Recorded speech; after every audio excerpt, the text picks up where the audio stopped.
Hello guys and welcome back to the channel. If you want to optimize your App Store page, the goal is to make your app look clean, attractive, and easy to understand so more people download it.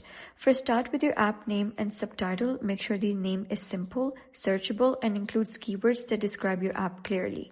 Next, you gotta write a strong app description. In the first few lines, clearly explain what your app does and why someone should use it.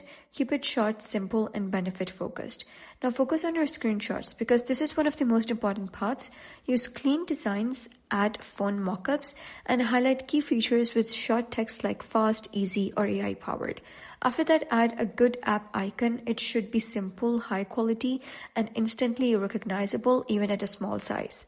Next, you're going to choose the right keywords in Appstore Connect so your app can rank higher in search results.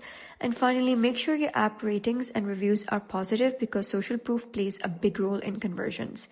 And that's it. That's how you can optimize your App Store page and increase your app downloads effectively. So if you found this guide helpful, please consider subscribing and leaving a like. It really helps me out, and I'll see you next time.